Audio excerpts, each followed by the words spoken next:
Et bonjour à toutes et à tous, bienvenue dans ce nouvel épisode. L'US Air Force a annoncé avoir effectué en septembre 2023 une simulation de combat aérien entre un F-16 modifié appelé X-62A et un pilote humain. Le F-16 était piloté par de l'intelligence artificielle. Il s'agirait du premier exercice de combat aérien entre une intelligence artificielle et un pilote humain en milieu réel. Swiss Airlines est devenue la première compagnie aérienne au monde à déployer la technologie innovante AeroSHARK sur ses services passagers. Le film transparent AeroSHARK qui a été appliqué sur le fuselage et les nacelles des moteurs de ces 777 reproduit la peau hydrodynamique d'un requin pour réduire la traînée aérodynamique et par conséquent réduire à la fois la consommation de carburant et les émissions de CO2. Textron Aviation a annoncé en avril dernier l'entrée en service de ses Cessna Skyhawk, Skyline, Turbo Skyline et Turbo Stationnaire HD améliorés. Ces derniers investissements dans les produits visent à fournir un ton moderne et élégant qui s'aligne sur les derniers jets Cessna Citation tout en conservant le confort, la durabilité et les performances renommées de la gamme emblématique de pistons Cessna. L'occasion pour nous de revoir l'histoire de cet avion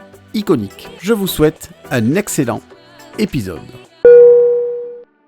L'information n'est pas nouvelle, mais nous ne l'avions pas abordée sur la chaîne et je voulais quand même en parler. L'US Air Force a annoncé avoir effectué en septembre 2023 une simulation de combat aérien entre un F-16 modifié appelé X-62A et un pilote humain. Il s'agissait du premier exercice de combat aérien avec une intelligence artificielle et un pilote humain en milieu réel. Le F-16 était donc piloté par l'intelligence artificielle, mais pour des raisons de sécurité, un pilote était présent à bord pour ce premier vol. L'objectif était de tester un combat aérien entre un F-16 piloté par un algorithme d'intelligence artificielle et deux appareils pilotés par de vrais pilotes. En vol, les algorithmes développés par l'ACE Air Combat Evolution contrôlaient un avion d'essai F-16 spécialement modifié et connu sous le nom de X-62 Alpha ou VISTA, Variable In-Flight Simulator Test Aircraft, à l'Air Force Test Pilot School de la base aérienne d'Edwards en Californie, où toutes les démonstrations de manœuvres de combat autonomes ont lieu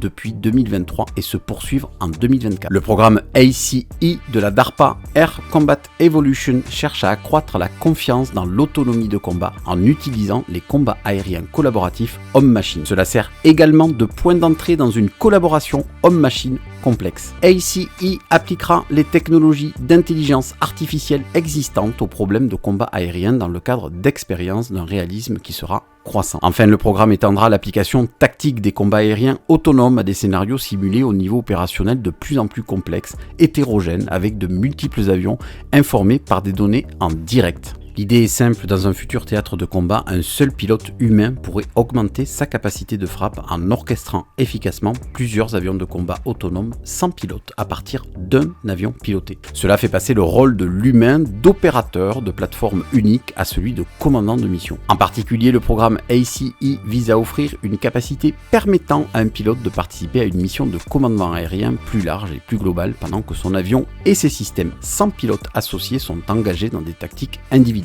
Le programme ACE crée un nouveau cadre hiérarchique pour l'autonomie dans lequel les fonctions cognitives de niveau supérieur, par exemple développer une stratégie d'engagement globale, sélectionner, prioriser des cibles, déterminer la meilleure arme ou le meilleur effet, peuvent être exécutées par un humain, tandis que les fonctions de niveau inférieur, c'est-à-dire les détails des manœuvres de l'avion et des tactiques d'engagement, est laissé au système autonome. Pour que cela soit possible, le pilote doit pouvoir compter sur de l'autonomie nécessaire pour mener des comportements de combat complexes dans un scénario tel que le combat aérien à portée visuelle avant de passer à des engagements au-delà de la portée visuelle. Le développement technologique du programme ACE répond à 4 défis principaux. Le premier est d'augmenter les performances en autonomie de combat aérien dans les comportements locaux, l'avion individuel et la tactique d'équipe. Deuxième objectif est de construire et calibrer la confiance dans les comportements locaux en matière de combat aérien.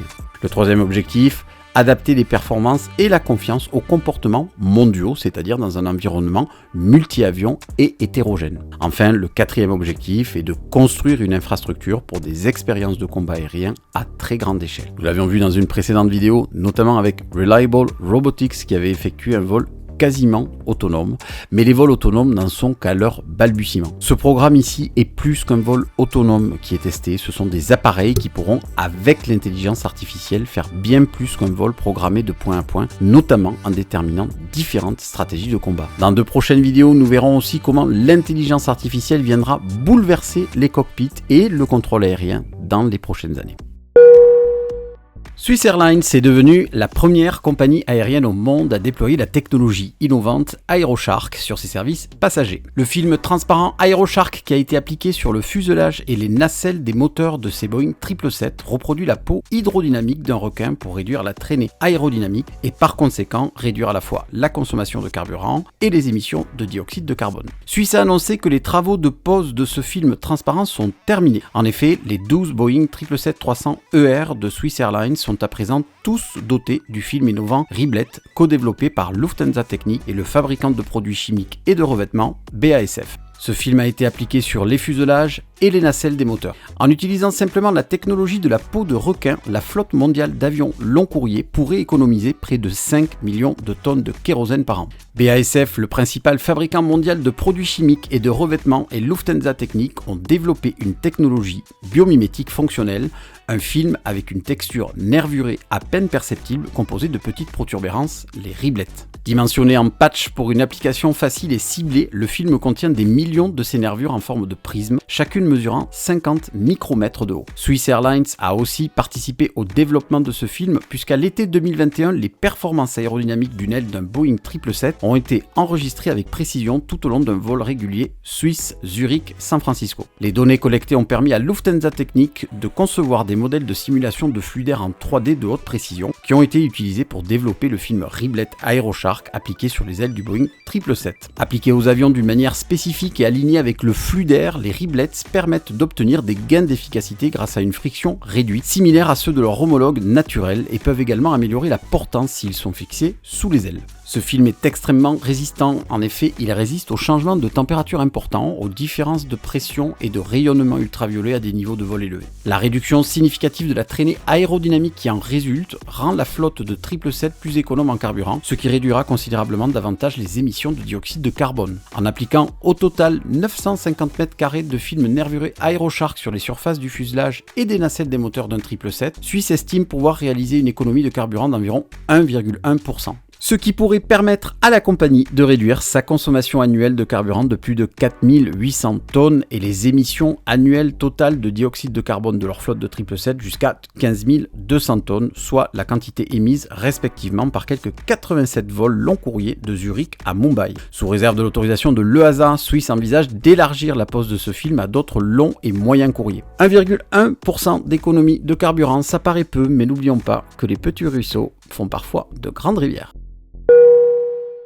En aviation, la société mère de Cessna a annoncé en avril dernier l'entrée en service de ses Cessna Skyhawk, Skylane, Turbo Skylane et Turbo Stationnaire améliorés. Ces derniers investissements dans les produits visent à fournir un ton moderne et élégant qui s'aligne sur les derniers jets Cessna Citation tout en conservant le confort, la durabilité et les performances renommées de la gamme emblématique de pistons Cessna. Le Cessna 172 Skyhawk est un avion de tourisme monomoteur américain à 4 places construit par la société Cessna depuis 1955. C'est l'avion le plus populaire au monde par le nombre d'exemplaires produits avec plus de 45 000 unités en 2023. Le modèle 172 est le descendant direct du modèle 170. À la différence de son aîné qui avait un train d'atterrissage classique, le modèle 172 dispose d'un train tricycle. En 1955, Cessna fait voler une version améliorée du 170C doté d'un moteur Continental O300A ainsi que d'ailerons plus grands et d'une dérive redessinée. Cette version modifiée fut certifiée puis Cessna décida de doter l'avion d'un train d'atterrissage tricycle. Cette version améliorée volera pour la première fois le 12 juin 1955. Afin d'économiser du temps et de l'argent sur la certification, il est d'abord décidé que cette variante soit ajoutée à la famille des 170 sous le nom de modèle 172. Ce n'est que plus tard que les 172 disposera de sa propre certification, le numéro 3A12. Le premier modèle fut certifié en novembre 1955 et sorti des chaînes de montage la même année. L'avion connaît un véritable succès commercial, se vendant à 1400 exemplaires sur la seule année 1956. Les premiers Cessna 172 jusqu'au modèle C sont similaires en apparence au 170, hormis le train d'atterrissage tricycle. C'est à partir du 172D que l'esthétique de l'avion est revisitée et qui restera très proche du modèle actuel, le 172S, avec un fuselage arrière rabaissé pour laisser place à une vitre arrière. arrière. Cessna arrêta la production au milieu des années 80, puis l'a repris en 96 avec un modèle de 160 chevaux, le 172R Skyhawk, puis un modèle de 180 chevaux, le 172S Skyhawk SP appelé 172, jusqu'à l'arrêt de sa production. Les nouveaux modèles construits après 1996 portent désormais le nom de Skyhawk, le 172 ne servant plus qu'à déterminer la génération de l'appareil 172R ou S. La firme produisit également un 172 à train escamotable, le Cutlass RG pour Retractable Gear, train rétractable, et un 172 muni de flotteurs. Au fil des décennies, le Cessna 172 a connu de nombreuses améliorations techniques et esthétiques. Dès les années 1960, Cessna a introduit des modifications pour améliorer les performances et le confort. Parmi les mises à jour notables, on compte l'introduction des moteurs plus puissants, des systèmes de carburant améliorés et des instruments de bord plus sophistiqués. Dans les années 1970, le Cessna 172 a bénéficié de la mise en place de normes de sécurité plus strictes. Des améliorations structurelles ont été apportées pour renforcer la cellule de l'avion et des innovations telles que l'introduction du système de récupération d'urgence Garmin G1000 dans les modèles plus récents ont illustré l'engagement continu de Cessna envers la sécurité et la technologie. Long de 8,28 mètres et d'une envergure de 11 mètres, le Cessna 172 peut parcourir 1185 km. D'une masse max au décollage de 1157 kg, le Cessna 172 peut décoller en seulement 490 mètres et atterrir en 407 mètres. Il peut transporter jusqu'à 4 passagers,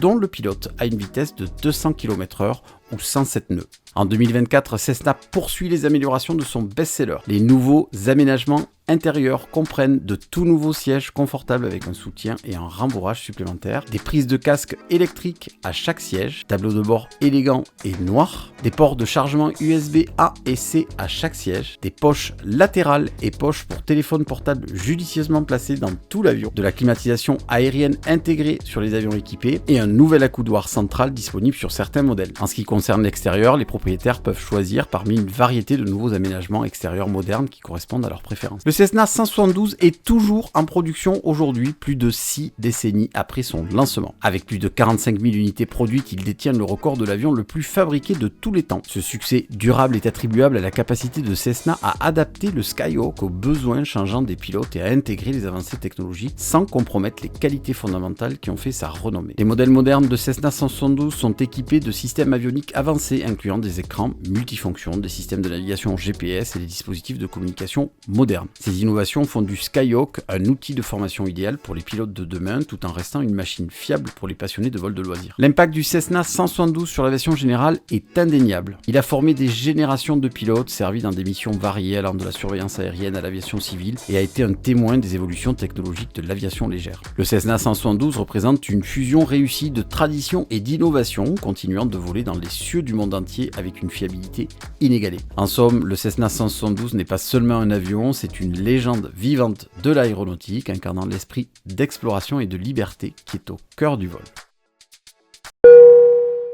Et nous arrivons à la fin de cet épisode et je vous remercie encore pour vos encouragements et vos commentaires, ça fait très plaisir. Si vous avez aimé le contenu, lâchez un pouce bleu et si vous ne voulez rien rater, abonnez-vous et mettez un coup de cloche. Je vous dis à la semaine prochaine sur votre chaîne Aéro.